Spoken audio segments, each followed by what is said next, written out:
Chapter 3. The Birthday Party. The next day was Saturday, James's birthday. There was to be a party, a large one, and the Pompaday's dining room was festooned with streamers and balloons. As Marvin and his parents foraged for breakfast under the kitchen table, they listened to the plans. "I don't want those boys eating in the living room," Mrs. Pompaday told James. "Make sure they stay at the table when it's time for cake." "But, Mum," James said, "I can't tell them what to do. They're not even my friends." William banged deafeningly on his high chair tray with a spoon and crowed at James. "Ya, ya, ya, ya!" From what Marvin could tell, this was the word for James in William's very limited but forceful language. "What a big boy you are!" Mrs. Pompaday crooned, wiping the baby's face with a washcloth. She turned to James. "What do you mean they're not your friends? Why, the Fentons live right upstairs. You see Max every day." James sighed. "They're very important clients of mine, the Fentons. I've gotten several referrals from them, and you know that's the heart of my business, word of mouth." Below the table, Mamma and Papa looked at each other and rolled their eyes. "So I hope you'll treat Max nicely, dear," Mrs. Pompaday continued. Mamma shook her head, whispering, "Clients? Will he have a single one of his friends at the party?" she asked. "Of course not," Papa replied. Marvin had seen enough of Mrs. Pompaday's parties to know that his parents were right. Whatever the occasion, the guest list was always a loose assemblage of people who she worked with or wanted to work with, and for the entire party Mrs. Pompaday would float fawningly from one person to the next, confiding self-important tips about the Manhattan real estate market. Mrs. Pompaday plucked William from the high chair and said encouragingly, "We're having a magician, remember? You know how you love magic, James." James hesitated. "Mom, don't you think that's the kind of thing people have at a little kid's party?" "Nonsense, dear. Everybody loves magicians. They're like clowns." Marvin personally hated clowns, which he had seen in abundance on television because Mr. Pompaday had an odd fascination with the circus. Clowns struck Marvin as scary and untrustworthy, with their painted faces and exaggerated expressions, always trying to get strangers to laugh. The Beatles had learned most of what they knew about the outside world from the Pompaday's endless stream of television shows. Mrs. Pompaday's favourites were hospital dramas or soap operas, while Mr. Pompaday preferred long documentaries on obscure topics. James liked cartoons, which Marvin found colourful and quite satisfying, especially when they featured a heroic or particularly energetic insect. The best thing about television in the Pompaday household was that the Pompadays tended to snack while they watched their shows, so the Beatles could count on a veritable smorgasbord of popcorn kernels, raisins and potato chip crumbs at the end of the evening. Marvin watched James, who was jiggling a sneaker. "Mom," James said, "do you think Dad will come?" "I don't know, James. He said he'd try, but it's going to be a wonderful party. You'll see." Mrs. Pompaday swept over and kissed the top of his head. "Stop moping. It's your birthday. Come and help me with the goodie bags." James's father was an artist, the maker of large abstract paintings, one of which, a mostly blue canvas called Horse, hung above the couch in the living room. It was a constant source of tension between Mrs. Pompaday and her second husband. "I don't see why I have to look at that every night," Mr. Pompaday would complain. "It doesn't look anything like a horse, doesn't even look like an animal. James could have painted it." Mrs. Pompaday's answer was always the same. "Oh, stop. It goes with the rug. Do you know how hard it is to match an Oriental?" Marvin secretly admired the painting very much. He sometimes climbed all the way up the brass floor lamp for a better view of the bold blue streak at its centre. While the painting didn't look like a horse, it felt like a horse, fast and graceful and free. "What can we give James for his birthday?" he asked his parents, as they lugged 2 cereal flakes and a crumb of buttered toast back to the cupboard. "Has to be something great." "Look in the treasure box," Mamma said. "I'm sure you'll find the perfect thing." The treasure box was an open velvet earring case that had been very difficult indeed to push and tug into the Beatles' home. It was filled with the kinds of tiny things humans tended to drop or misplace, items that rolled under furniture or got caught in the cracks between the floorboards, or, as William became more dexterous, the things he enjoyed sticking through the grates of the heating vents. Right now, the treasure box contained a few paper clips, 2 coins, a button, the gold clasp from a necklace, the slender silver bar that once held a watch strap in place, a small eraser, a pen cap, and, the most prized object of all, a single pearl earring. The Beatles happened to know that the pearl earring, found in the wreckage of the Pompaday's annual holiday party, belonged to a favourite client of Mrs. Pompaday's, who had called the next day in a tizzy over its loss. Generally, Mamma felt strongly that particularly valuable items should be returned to their human owners, which just meant that the Beatles carried them to some obvious spot in the house and left them in full view, where they would inevitably be discovered and exclaimed over in relief. However, in this case, Mr. and Mrs. Pompadour had been so unpleasant to James in the wake of the party, berating him for a china plate that he'd accidentally dropped when his mother had asked him to clear the dishes, that the Beatles were not inclined to return the pearl earring. "I don't think there's anything good for James in that treasure box," Marvin said worriedly. "None of that stuff is his." "Does he have any electronics in need of repair?" Mamma asked. "Clock, radio, boom box? I'm sure Albert would be happy to tinker with something for him." Uncle Albert had trained as an electrician, a particularly useful skill in the Pompadays' ageing apartment. He'd been known to fix the faulty wiring in their thermostat on more than one occasion, though he sometimes raised the apartment's heat to insufferable levels in the process. "Tricky business, thermostats," he always said. "No, I don't think so," Marvin answered. "Haven't heard him complain about anything," although he realised James really wasn't the type to complain. "What about one of those coins in the treasure box?" Papa suggested. "I think there's a buffalo nickel." Martin thought about that. Would James even notice that it was a special nickel? Probably. James was the type to notice things. "Maybe," he said, "if we can't find anything better." The party was a boisterous disaster. Mr. Pompaday was dispatched to the park with William, while 11 energetic boys, none of whom paid attention to James, raced through the apartment.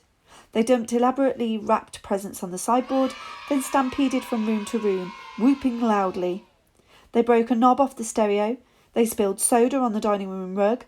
They locked a small, nervous boy named Simon in James's closet, without anyone realising he was missing.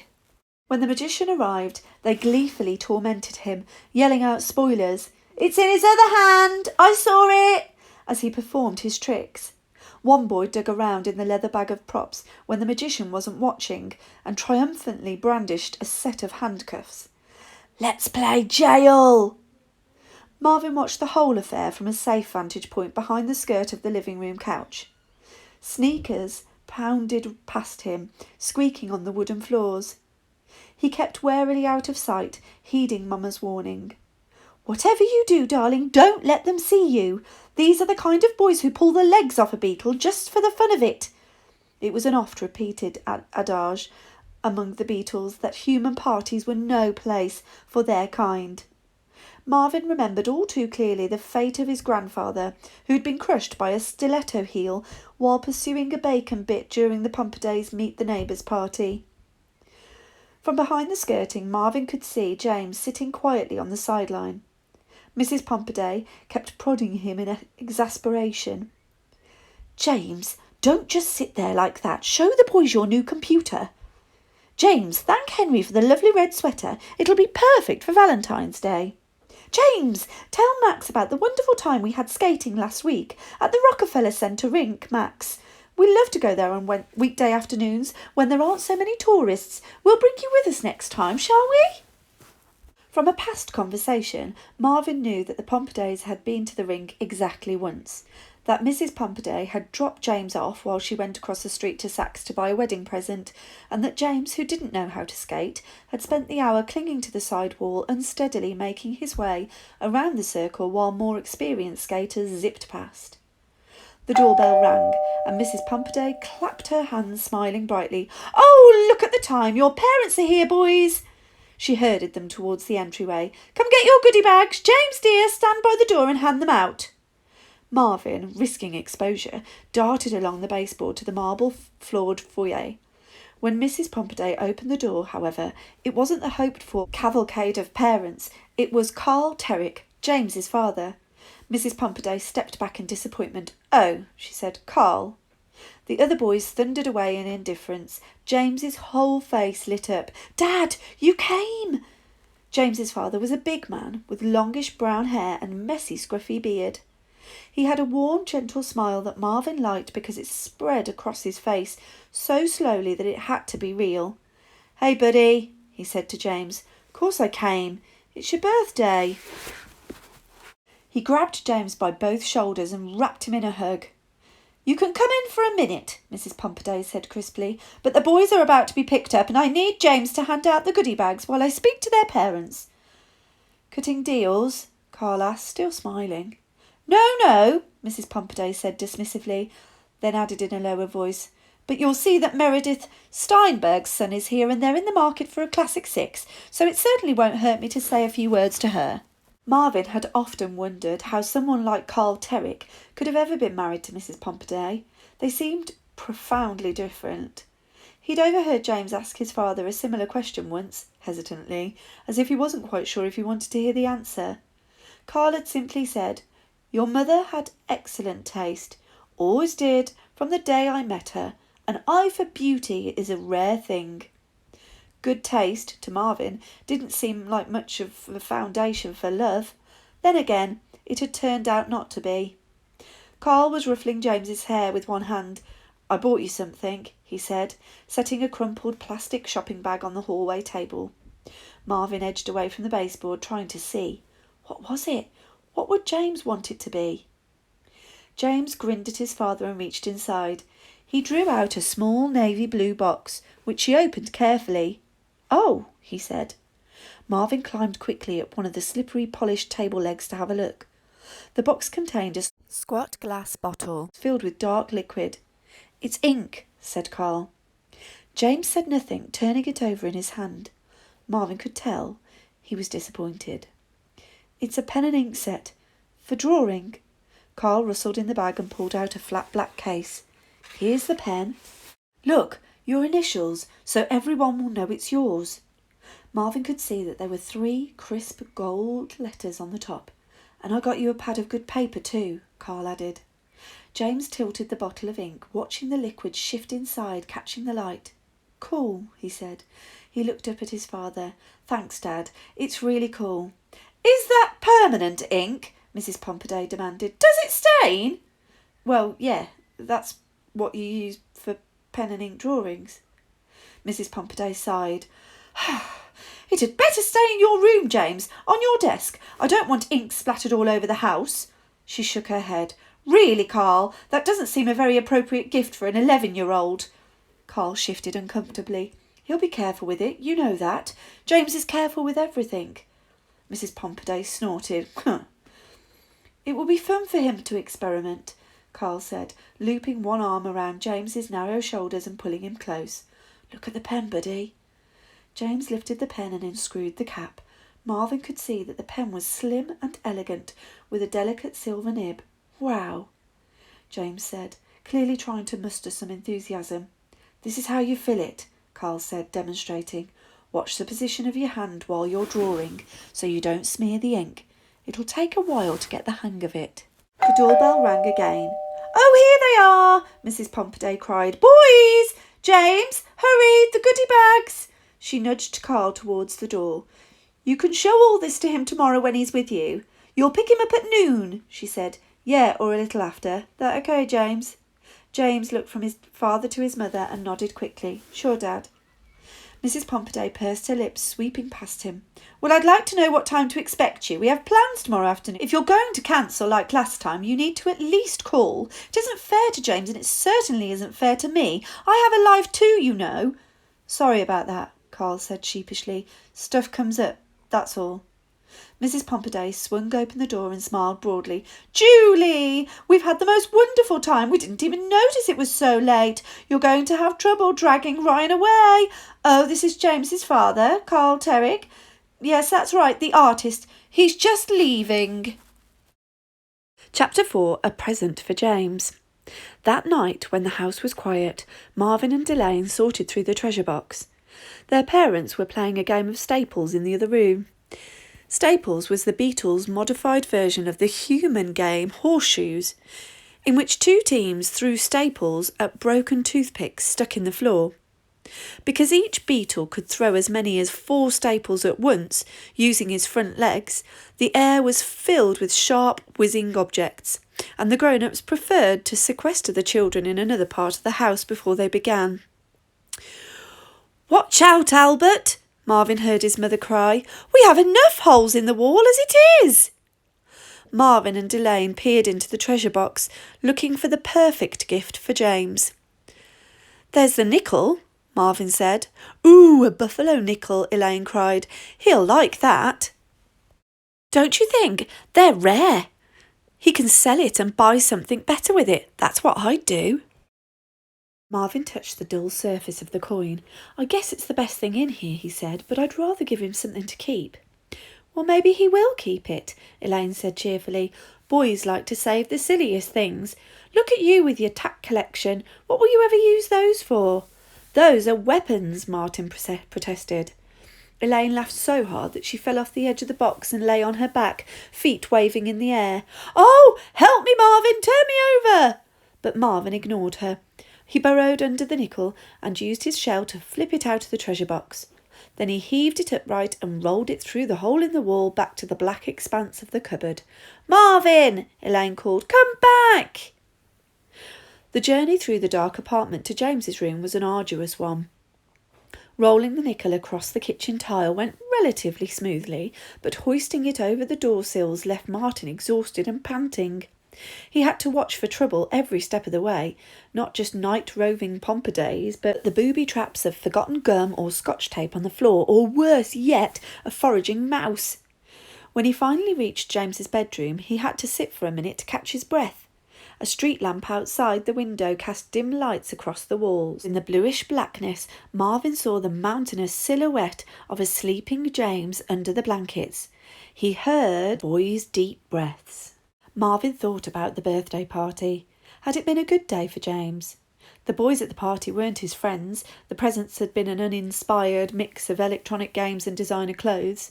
Mrs. Pompadey was as fussy and self-centred as always, and even James's father, whom Marvin liked a lot, hadn't come up with a present that seemed to please his son.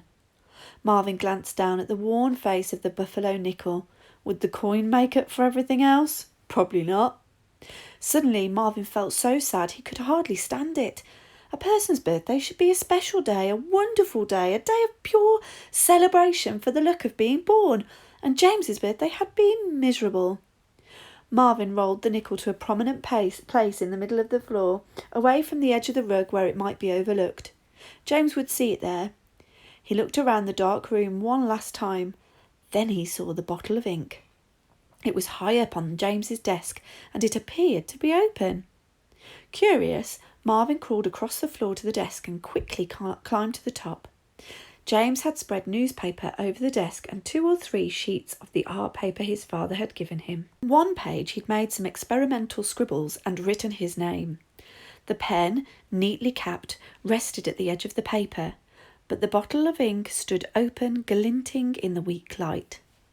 Without really thinking what he was doing, Marvin crawled to the cap of the bottle and dipped his 2 front legs in the ink that had pooled inside. On his clean hind legs, he backed over to an unused sheet of paper.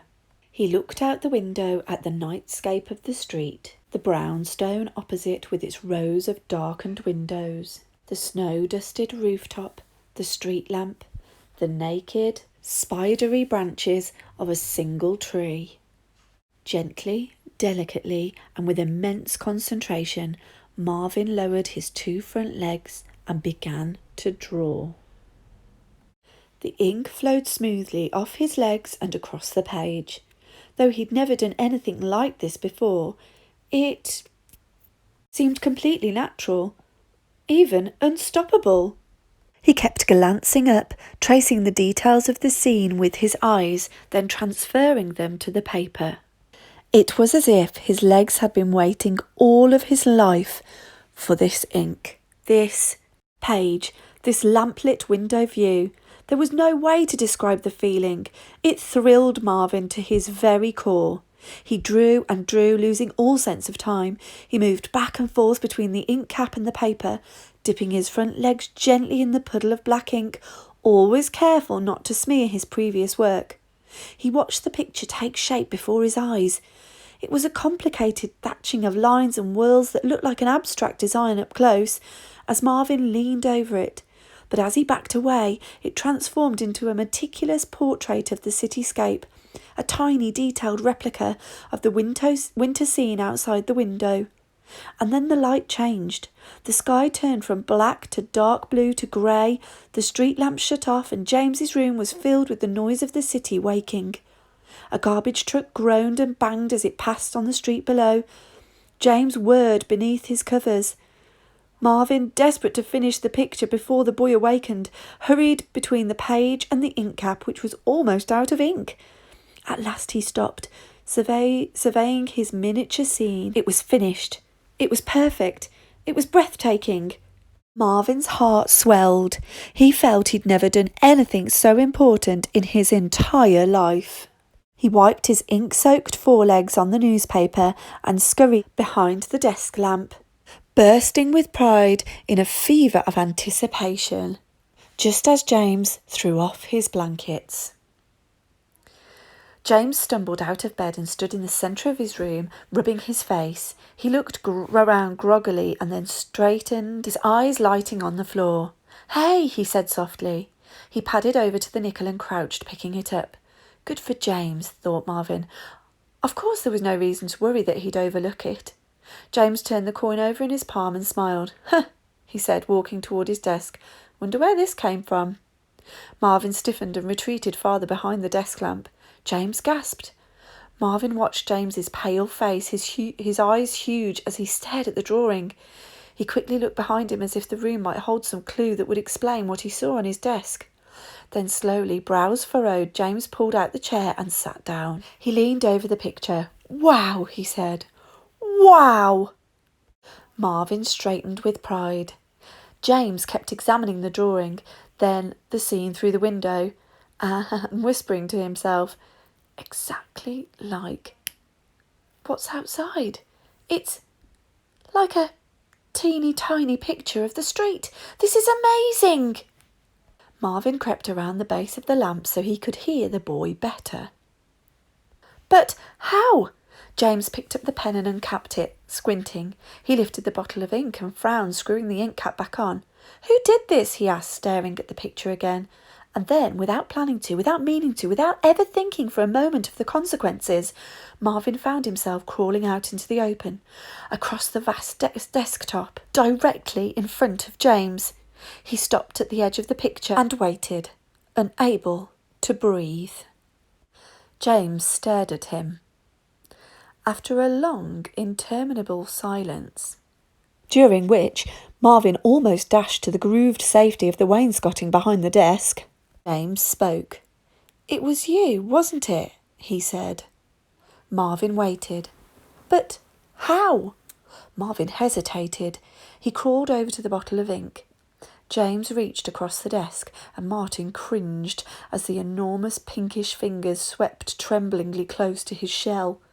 But the boy avoided him, carefully lifting the bottle and shaking it. He unscrewed the cap and set it down next to Marvin. "Show me," he whispered. Marvin dipped his two front legs in the ink cap and walked across the page to the paper. Unwilling to change the details of the image, he merely traced the line that framed it, then stepped back. "With your legs? Like that? Dipping them in the ink?" A wide grin of wonderment and delight spread across James's face. "You really did that? A bug! The most incredible thing I ever saw in my entire life!" Marvin beamed up at him. "And with my birthday present too. You couldn't have done it without my birthday present." His voice rose excitedly as he leaned closer to Marvin, his warm breath almost knocking Marvin over.